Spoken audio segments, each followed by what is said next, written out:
Attention! And welcome to the Husker Army Podcast. With your hosts, Husker fanatic Brian Knutson, former Husker wide receiver Kenny Cheatham, and Husker recruiting guru Matt Sass. What's going on, everybody? Fall in, at attention. You are locked into another episode of the Husker Army Podcast, brought to you by the Husker Army fan page on Facebook. Go check them out. Join. Great group of guys. Awesome people to talk Husker football with. I am one of your hosts, Brian Knutson. With me, as always, Mr. Kenny Cheatham, a.k.a. KC, former Husker wide receiver. Our recruiting guru, Mr. Matt Sass, joining today. And our guest, everybody, really needs no introduction, but he's getting one anyway. This man endeared everybody to all Husker fans' hearts. Of course, the Hail Mary against Northwestern when all of a sudden a legend was born. So the legend is here today on the Husker Army. Joining us, Mr. Jordan Westerkamp. Jordan, thank you for joining. Oh, no problem, mate. I'll take time out of my day, any day, to talk Husker football. So I appreciate you having me on. Absolutely. This was a no-brainer. It was something we tried to do last year. Unfortunately, schedules just couldn't line up. But, man, we got you here now. And, boy, what a time. Like, guys, we've talked about it on the last episode. Jordan, you're a part of it now. So let's go and roll into it. I mean, the Scott Frost era is over. The new rule is in Lincoln. And from what I can tell, the new rule is stamped in stone. This is what he wants to do. Like I said last week, he's implementing it. He's doing it right. But we talked about rule. Now we're going to talk about the expertise that Jordan, you yourself, and Kenny, you yourself as well, both played at the highest of levels, wide receivers. So, I mean, let's think about it. What do we got right now? We got Marcus Washington returning. Last year, 31 receptions, 471 yards, 1 touchdown, averaged just over 15 yards per catch. So, not bad. Let's talk about Marcus. Transfer from Texas, came here with Casey Thompson. Casey now gone, I believe, at Florida Atlantic. Marcus chose to stay. I think that says a lot about the young man wanting to come back and really make an impact, especially hoping to replace Trey Palmer and give us that deep threat. What do you think, Jordan? You watched Marcus last year. Few drops, but every receiver goes through that. What do you expect to see out of him this year? Yeah, I mean, this should be a big year. Again, there's so many question marks across the board with everything going into the season. And, yeah, it definitely says a lot about Marcus that he stayed around. The college, the entire atmosphere is so different from when I played, from when Kenny played. And the transfer portal is giant, right? Whether you're getting guys to transfer in or you're losing guys, it is what it is, and it's part of the game now. So, think about it however you want, but unfortunately, it's how it is. So you got to deal with it, and you got to use it to your advantage. And you'll lose some, you'll keep some, you'll get some new ones. So I'm glad Marcus stayed around. He's got a lot of potential.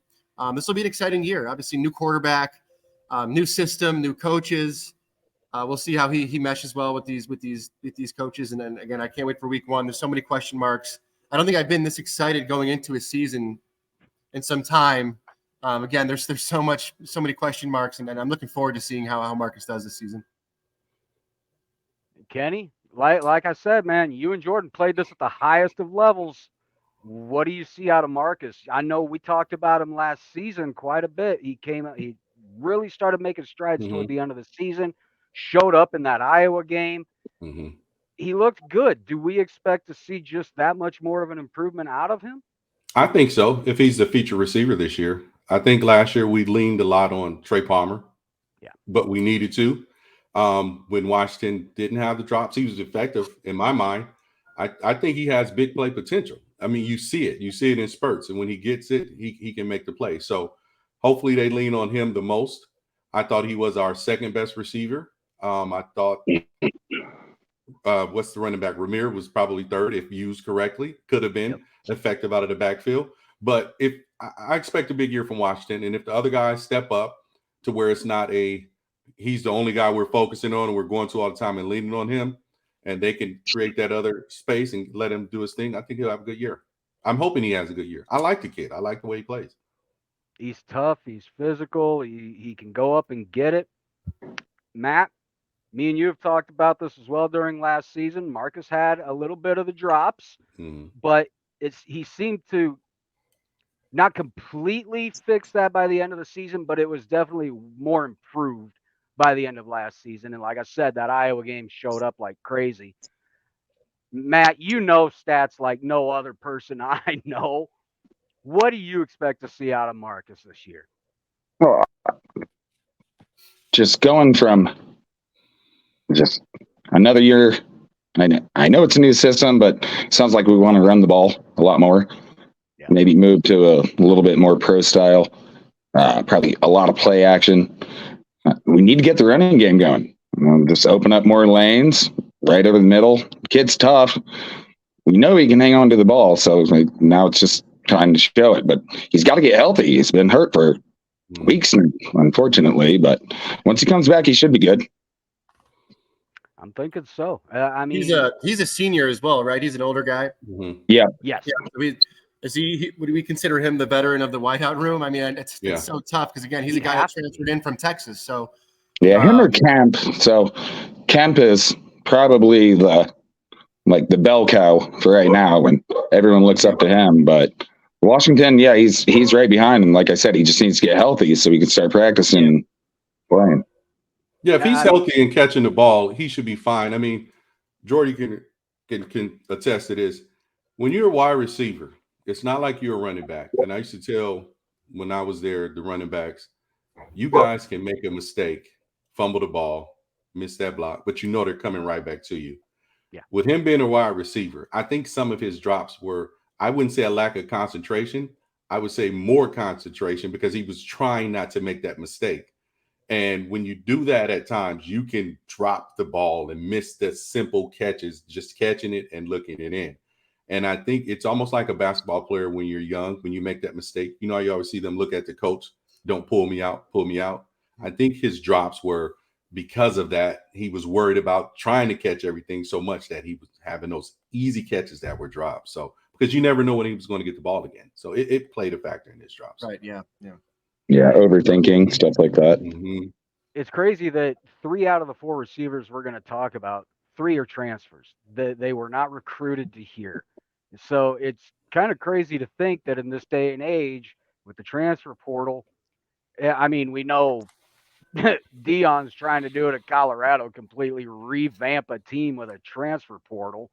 Can't wait to see how that works out for him. Because screw Colorado. I was a fan of primetime till then. I was a fan till then. Man. We'll find out week 2. Oh, they're going to get destroyed by TCU anyway, so who cares? I mean, it's going to lose luster. All right, so Marcus Washington, yes, we're looking for more production out of him this year. Like I said, just shy of 500 yards last year on just 31 receptions. That's to me, that's not bad. Especially as much as Trey was targeted, and Casey really had to spread it around if Trey wasn't available. So it is what it is there. Okay, second gentleman we should talk about, IGC, Isaiah Garcia Castaneda. Last year, we'll talk about that in a second, but as far as stats go, only 5 receptions, 120 yards, 1 touchdown, averaging 24 yards a catch, though. This is where I kind of get a little sour on the young man. He decided to enter the transfer portal, but with everything that went on and the new hire with the new staff, with Coach Rule and everybody, decided to pull his name out and stick around. He's on the squad. He's listed. And look, from what I saw from him in the first game last year against Northwestern, the young man's got talent. I mean, you obviously are not playing at this level of football if you don't have the talent. So we don't have much stats to go off of. Now, Kenny, like I said, 5 receptions, 120 yards, 1 touchdown. That doesn't give you a whole lot to go on, but it does say a lot about the character of the young man to say, you know what, maybe I've made a mistake and I should stick around. And Rule and company got him to do so. What do you think? Is that the kid from the Northwestern game that had like on the scramble play, the long touchdown, and he went like nuts against Northwestern at the beginning of the year? Yeah. Yeah, I was I wondering believe what he's happened to a him. transfer from New Mexico. Am I right, Matt? Yeah, I remember that. That was the only game he played in, and then just the coaches pretty much like benched him after that game, and it was we're really not strange. talk about the former staff. It didn't make sense.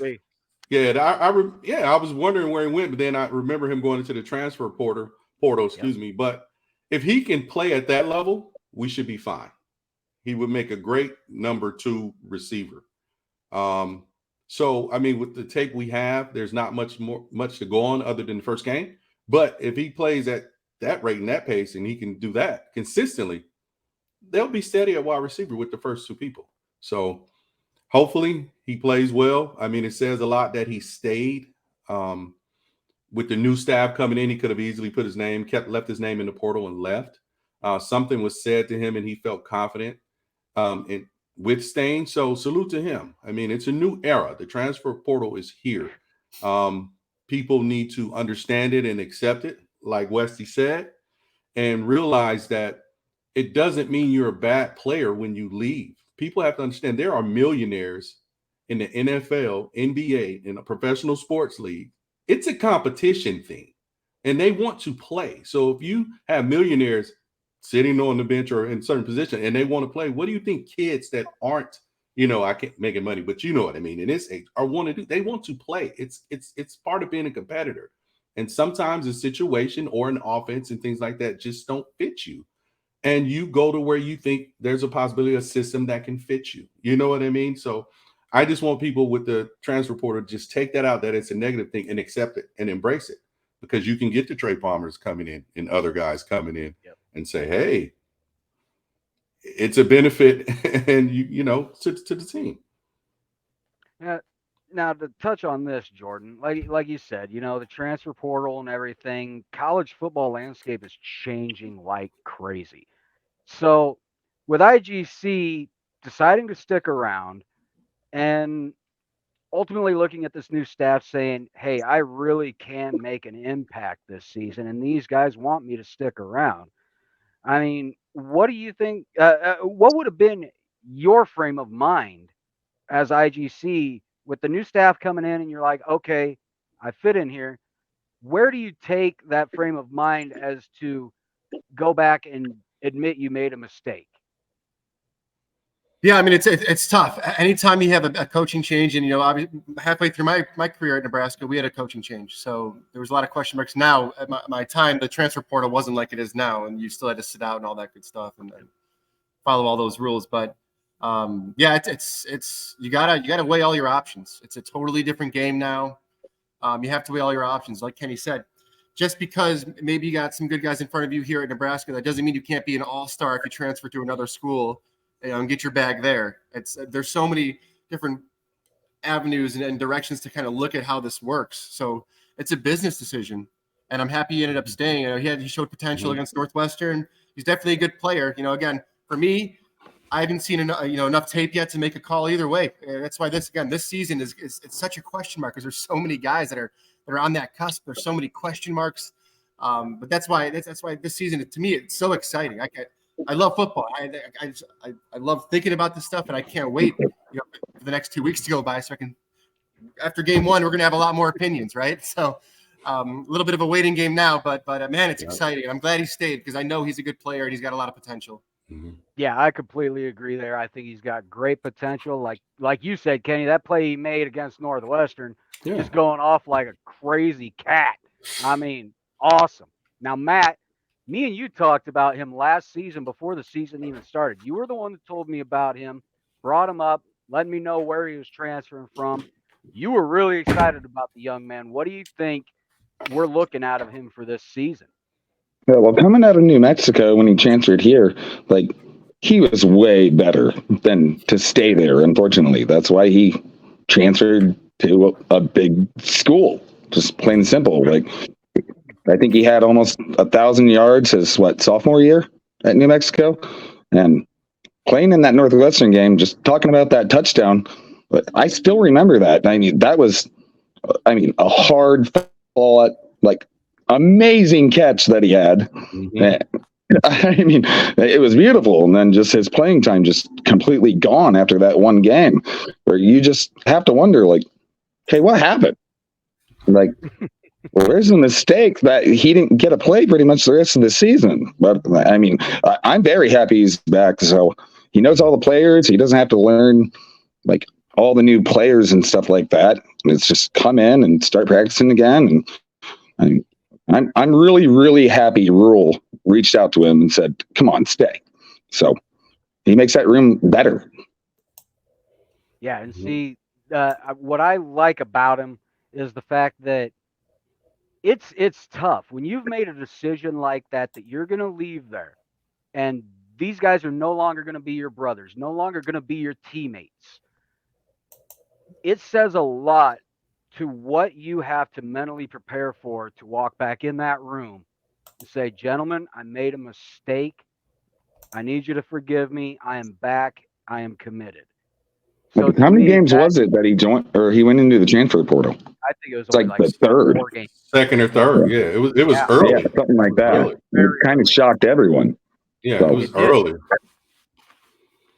Well, that I think kind of says of, some things about the former staff and all that. And, come to find out is just through the grapevine, no idea if there's any truth to it whatsoever. But IGC and apparently Mickey didn't get along too well. So that could have had something to do with it, with Mickey being gone. And he was like, okay, I'll stick around. Could be as simple as that. Who knows? But like I said, it takes a lot to decide to leave, but then have to come back and say, I made a mistake. This is where I need to be. So, all right, there we go for IGC, everybody. I hope you enjoyed that one. All right, now another transfer, Billy Kemp IV. Last year's stats at Virginia, nothing that's going to jump out at you. 16 receptions, 116 yards, excuse me, and no touchdowns, and averaged just over 7 yards a catch. It's nothing that's going to jump out on you stat wise. Now, Matt, like I said, you follow recruits and transfers like no other person I know. What do you think we're gonna hopefully get out of Billy Kemp this season? Because it looks like they're gonna showcase him. Oh yeah, we'll get everything out of him. This is a kid that can do just absolutely everything. Line him up in the slot, probably put him in the backfield, little wheel routes, stuff like that. He can play on the outside. It's just he's going to be doing what I think punt returns also. So I mean, this is do it all. He's very tough. Like watching him play for Virginia last year. Like he's going to get you the extra yards. He's not just going to run out of bounds or anything like that. And he's got amazing hands. I mean, not like Westerkamp type hands, but I mean, Kemp's he's solid. With a lower center of gravity, yeah, he should be able to drive forward. Yeah, I mean, he's a vet. I mean, he knows the game of football. He just, again, watch Virginia. He just always finds ways to get open. He's always open every play. So I'm excited about him the most. Okay. All right. Jordan, what do you think? Like I said, another transfer from Virginia. Virginia, I mean, it's not like you're looking for first round NFL talent out of Virginia. But from what Matt says, this young man looks like he could be possibly a game breaker, a playmaker. Yeah, like you said, do it all guy, punt returner as well. He's a smaller guy, shifty. I'm sure they'll play him in the slot a lot. But yeah, he's talented, absolutely talented. I know he had some injuries that he was dealing with his last year at Virginia before he transferred. So hopefully he can stay healthy, but he'll be an exciting guy to watch. Again, transfer guy. There's so many things you got to look at. And like for me and guys that were in my class, we spent 3-4 years, 5 years with the same quarterback, building up chemistry and all that good stuff. So to me, it's like, again, that's a question mark. You bring in a new guy. It's not just plug and play. Unfortunately, that's not how college football works, right? It's high-level athletes, and chemistry is important. And that's why this offseason is so big for Nebraska, and they're going through a transition year. But, again, big old question mark. I mean, I hope they go off and stuff like that, but I don't know. I mean, you never know. Chemistry is huge with your quarterback and wideouts, and then for the past 4 or 5 years, and we've kind of seen some disconnect between the quarterbacks and the wideouts. And I think part of it has been the transfer portal, because there's so many new guys every single year, new quarterbacks every year. How the hell do you get on the same page? How do you build up that chemistry, that trust? It's tough. So these guys transferred in. I mean, we'll see. I hope they have a real good fall camp and they can get on the same page. But for me, that's my biggest question mark with these guys, these brand new guys transferred in, the chemistry and being able to just mesh well. So again, that's why I'm so excited for the season. There's so many question marks, and I can't wait to see kind of how it all unfolds. Now, Kenny, you say you've always been very public about this, very vocal. You're not one to follow recruits. You're not one to pay attention to the transfer portal.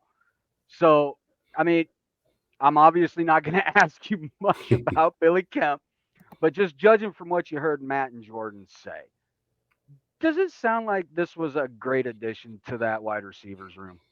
Based off what they're saying, yes. I mean, and honestly, when we talk about the portal and stuff, there's only one that I can recall, because it's going to be a wait and see with him.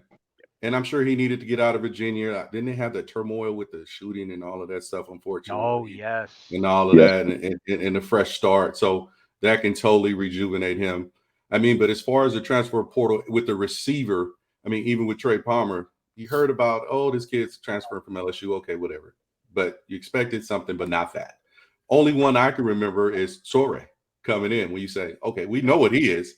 Now he's going to be on the bigger stage where he gets that exposure, being how he handled his business at Montana. Wasn't he All-American at Montana and all of that? Matt, you would know that one, I would assume. Yeah, he was. So. Yeah, so the biggest question mark about Torrey was just coming from that lower of a school. Could he hang with the big boy? He was a great addition. Great addition. He outran Ohio State's defense. Yeah, and so that's what I mean. That's one you heard about when you saw it coming in that year and we spoke about it. You said, okay, this is somebody coming in with some accolades. The other ones were lesser numbers, like this gentleman, young kid. So it's going to be wait and see. But like I said, sometimes that fresh start is what you need.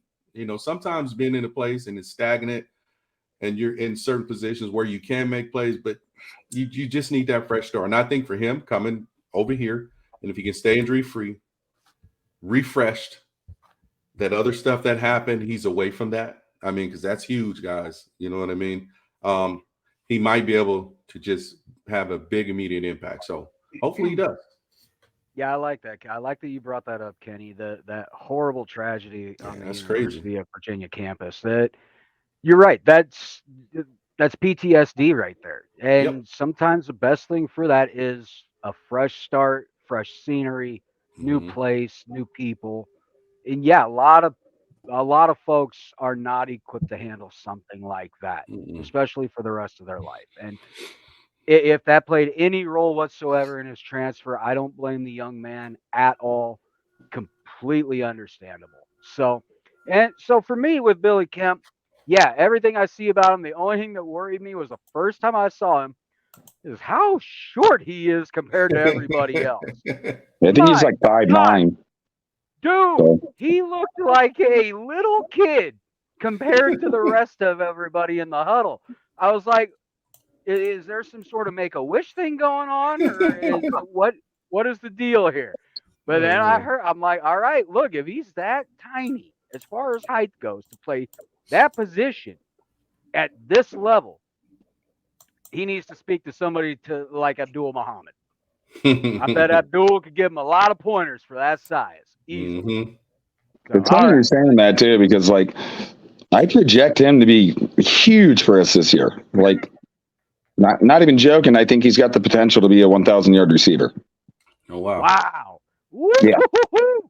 He's good, calling. and he's done it at a high level, playing at Virginia. I mean, that's not on Montana or New Mexico State or anything like that. I mean, that's ACC big boy football. So he's the wide receiver I'm probably excited about the most, other than the freshman. Wow. Yeah, I just want to see his hands. As long as you can catch the ball, I don't care how big or how small you are. Just catch the ball. Make plays. That's his best attribute too. He catches everything. So yeah, I'm sure you heard it quite a bit, Jordan and Kenny. Just do your job, catch the ball. That's it. That's all you got to do. Hey, it's the number one job as a wide receiver, right? Catch the football. Yep. You touch it, you catch it. And That's at it. Nebraska, your number 2 job is block, or at least Kenny, it was for you. No, that was number one. Catching That was two or three down the line. Right. catch the ball last. Don't worry about it. It's not even going to be in the air. Forget it. Well, I mean, did All they right. even implement the fake option pass when you were there, Kenny? Or was that later? That was there.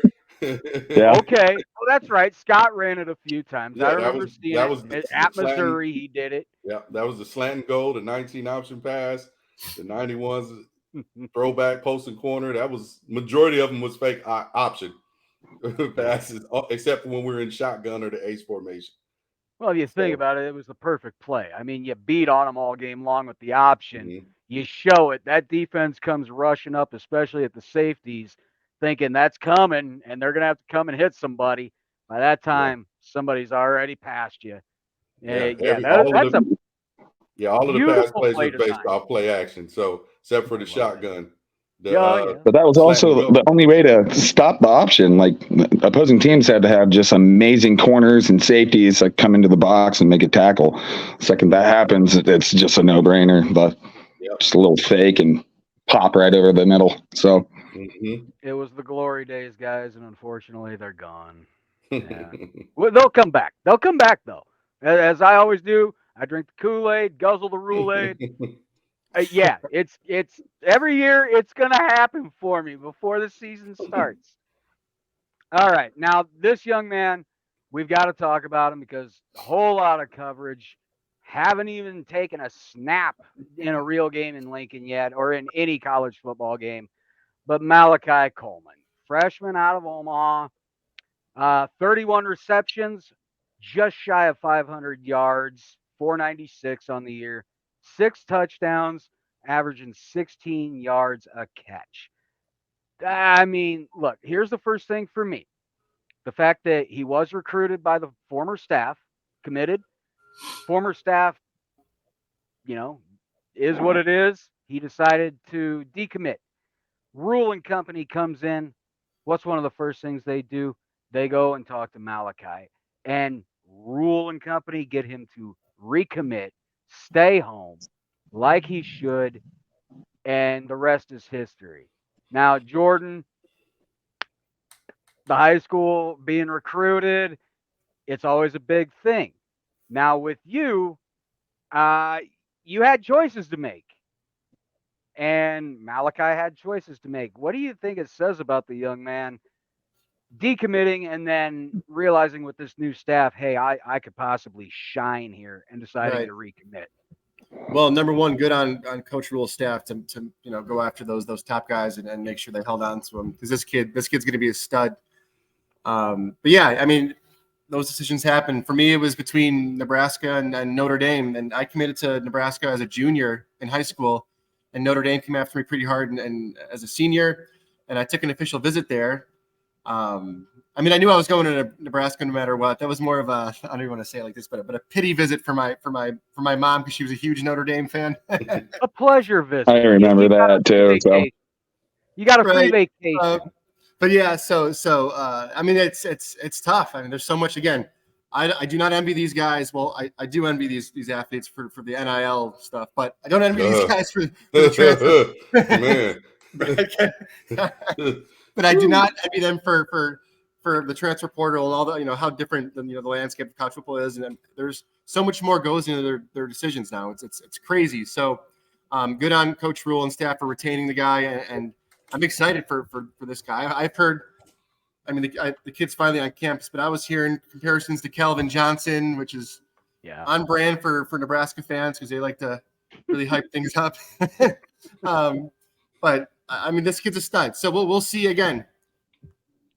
I can't, predict the future, but I think this kid's in to have a great career at Nebraska. Has got to stay healthy, right? The best ability is availability. And this kid will be exciting to watch. I hope he has an awesome fall camp, and then I hope he just explodes onto the scene and goes off because we need some excitement in Lincoln. And the summer's been awesome, but what matters is the games and winning those games. So this kid, he'll be a tremendous addition to Nebraska's team, and I'm so excited to watch him. All right, Matt, I'm going to throw it over to you because, man, recruiting's just your expertise, man. So I know you have been following Malachi almost his entire high school career. You've About 3 paid years. that. Yeah, So exactly. So this is no surprise to me. The guy follows everybody. It's nuts. All right. What do you think that addition of Malachi to this wide receivers room, how big of an impact could it make his freshman year? freshman year, it's so hard to project because I mean, mentally, like you never know what's going through the kid's head or anything like that. I mean, he's gonna play. I mean, we don't have a choice. I mean, people got to step up, especially true freshmen. So him and probably one other freshman are probably going to play this year. I'm really excited to see him because he's a freak, just an absolute freak athlete. I mean, how are you that tall and you run that fast? So it'll be fun to watch. So once he gets the mental side down, it's sky's the limit. All right, Kenny. Yeah, like I said, we know you don't follow recruits, none of that. But from what I've seen with this young man, he already looks like he belongs in college football. Just seeing the clips of him, he dwarfs some of the coaches.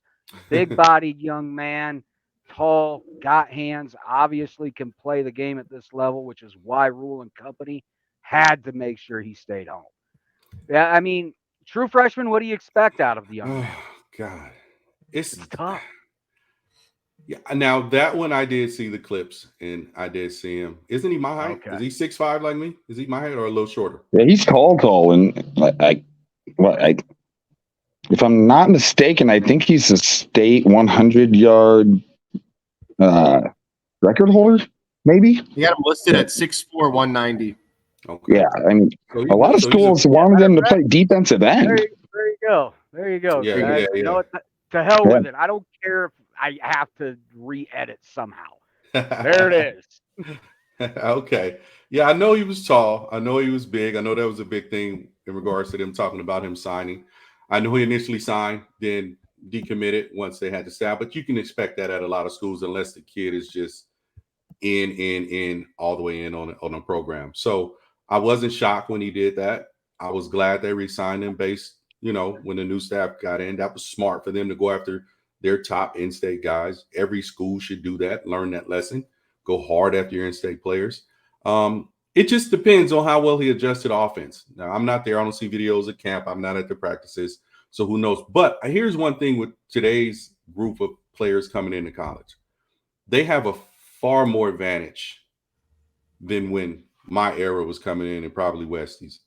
Maybe his era was around when all these camps and passing leagues and stuff they have now. These kids are coming in pretty much ready at these positions to play.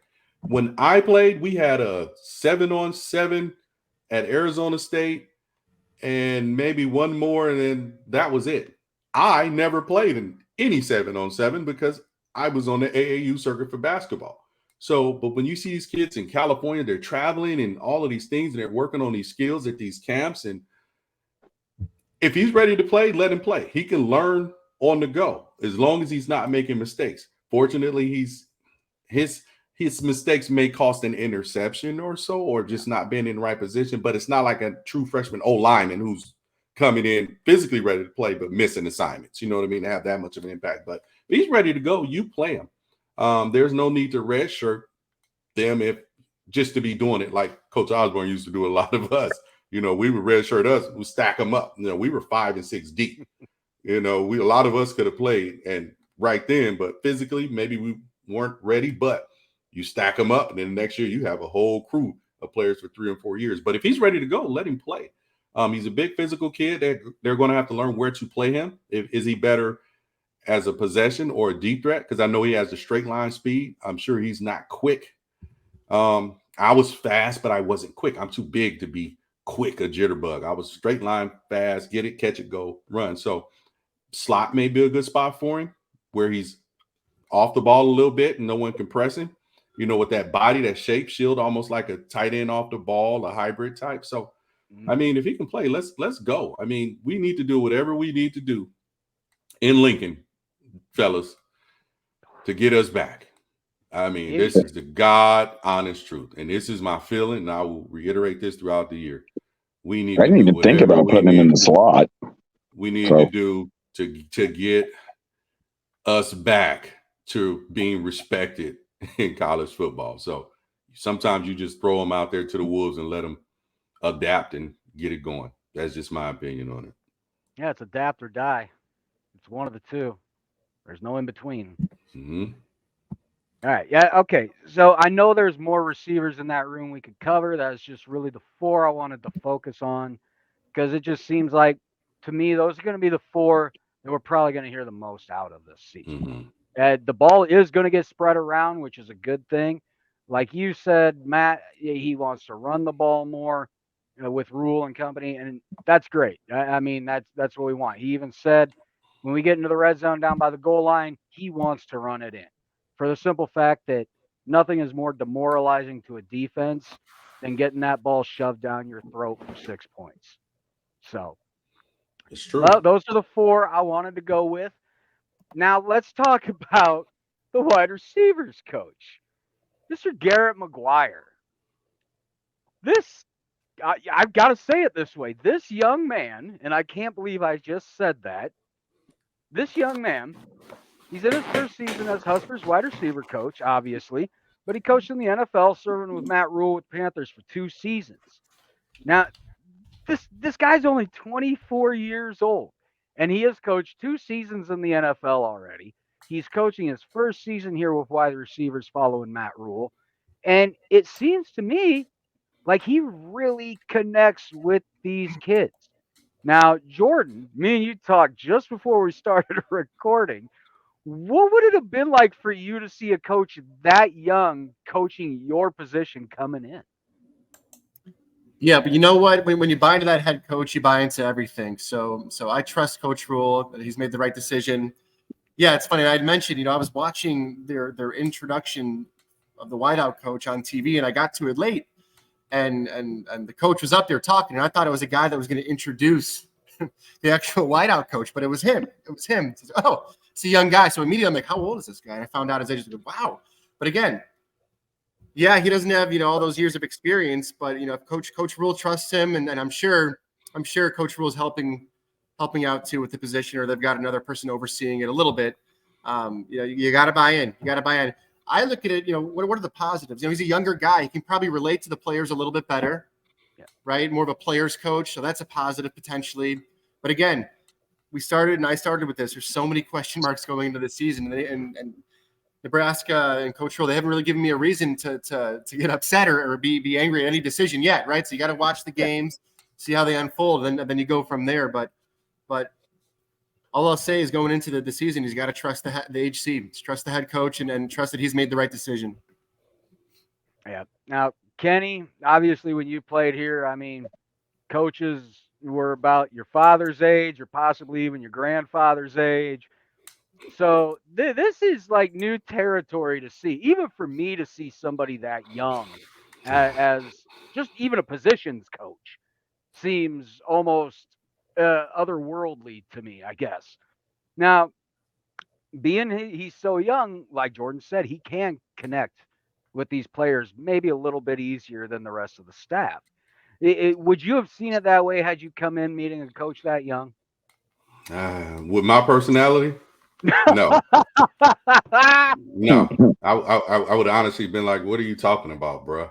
I mean, what are you talking about?" That would have been the same way. Yeah, and I would have been like, me, because I'm a jackass at times. I would have honestly looked, and they would have put his stuff and what he had done. I'm like, oh, this dude was a dude who was on the team, and wasn't really a high performer, but he was on the team. But he was learning X's and O's while he was doing it, and the coach liked him, and he followed him to this place.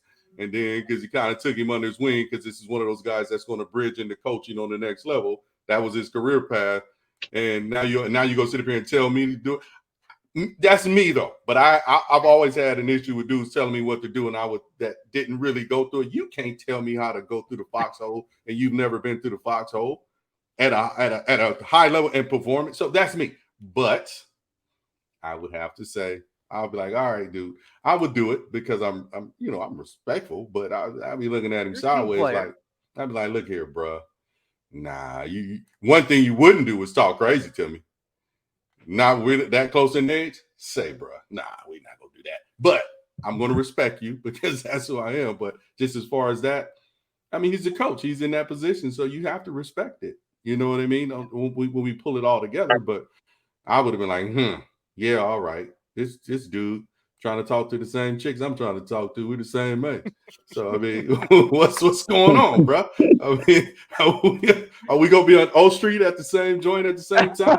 I mean, what's going down? I mean, hey, bro. I mean, hey, You'd be ending your whiteout meetings with plans for after the game. Yeah, man.